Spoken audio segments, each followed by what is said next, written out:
My dear student, मैं सुनील कुमार आप सभी को अनन्या क्लास में स्वागत करता हूँ। मेरे प्यारे स्टूडेंट, हम लोग क्या था कि एपी को लेकर लगातार चल रहे थे। एक कंप्लीट मैथमेटिक्स में आपको क्या है कि हम आज एक अगला क्वेश्चन देख रहे हैं कि बहुत आसान क्वेश्चन है कोऑर्डिनेट के लिए। नहीं, ये कोऑर्डिनेट चल रहा था। कोऑर्डिनेट को हम लेकर लगातार चल रहे थे कि एक बिंदु है या दूरी इतना और इतना में प्रत्येक से 4 इकाई के बराबर है। तो दिखाइए कि एक्स का मान इतना और वाई का मान इतना, यानी कि आपको दिखाना है यह जो बिंदु दिया गया है इसकी दूरी दोनों से 4 इकाई के बराबर है। दोनों का दूरी 4 इकाई के बराबर है, तो तब दिखाना है कि एक्स का मान 0 होगा और वाई का मान √7 होगा। तो आपको क्या करना है कि हम अब देख रहे हैं, अब जो आदमी नए होंगे जल्दी जल्दी जुड़ जाइए और अपने दोस्तों को शेयर कर दीजिए, लाइक कमेंट करते रहिए।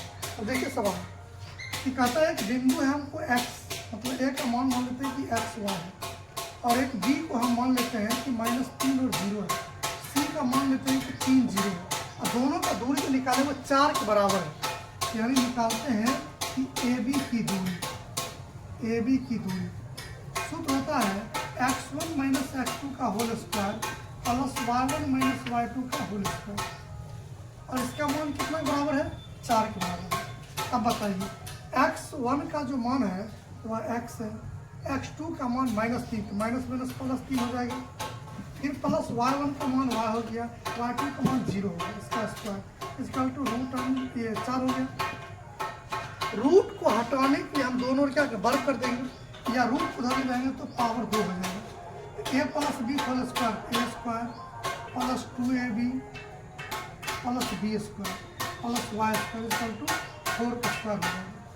अब देखिए ये हो गया x square plus y square plus 6x 16, और ये जाएगा -9, x square plus y square plus 6x 7, equation first हो गया। फिर इसी प्रकार से लेकिन दूसरा यानी AC की दूरी और AC की जो दूरी निकलेगा वह दूरी भी 4 इकाई के बराबर है।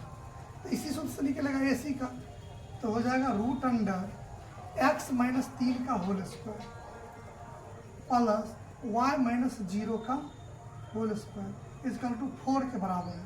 रूट को ले जाएंगे तो हो जाएगा प्लस स्क्वायर में x स्क्वायर प्लस 2 माइनस हो जाएगा -2ab plus b square plus y square 4 का स्क्वायर हो जाएगा। इसको हम लिख सकते हैं कि x square -6x plus 9 plus y square 16 हो गया। अब बताइए इसमें क्या करेंगे, x square plus y square -6x, इस 9 को धर ले जाएंगे तो माइनस हो जाएगा, घट के 7 हो गया, इक्वेशन सेकेंड। अब 1 और 2 को हल करेंगे तो हमको x और y का मान निकल सकता है। समीकरण 1 में 2 को क्या करते हैं, घटाते हैं, यानी 1 - 2 से।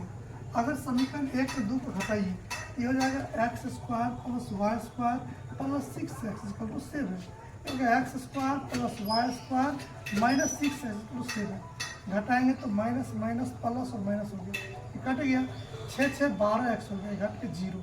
x का जो मान निकलेगा 0 के 12 यानी 0, एक मान निकल गया। यही सिद्ध करना था, x का वैल्यू तो सिद्ध हो गया। अब दूसरा सिद्ध करना y का वैल्यू।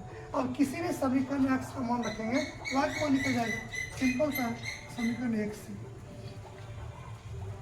तो x square plus y square plus 6x 7, x का वैल्यू 0 है, 0 का स्क्वायर हो गया, प्लस y स्क्वायर 6 × 0 बराबर 7, ये 0 ये 0 ये बच गया 7, तो y स्क्वायर बराबर 7 हो गया।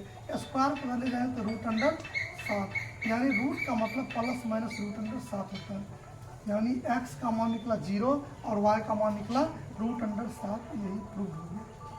फिर समझ लीजिए एक बार, कितना आसान क्वेश्चन था। इस बिंदु से दोनों का जो दूरी है वो 4 इकाई के बराबर है। हमने इसका दूरी इससे निकाल दिया, फिर इसका दूरी इससे निकाल दिया, दोनों दूरी निकाल दिए। हमने मान लिया कि वो a माना, b माना, c माना, तो AB की दूरी का मान भी 4 है, AC की दूरी भी 4 है। जब दोनों को हमने सोल्यूशन किया तो समीकरण 1 और 2 को हल कर दिए। 1 और 2 को हल करने पर x का वैल्यू 0 निकल गया, और किसी भी समीकरण में x का मान रखेंगे तो y का मान निकल जाएगा। तो y का मान √7 निकला। यही मेरा आंसर हो गया। तो अब आप लोग समझ गए होंगे, इसलिए आप लोग लाइक कमेंट करते रहें, और अगला क्वेश्चन जहाँ दिक्कत हो आप कमेंट जरूर करें।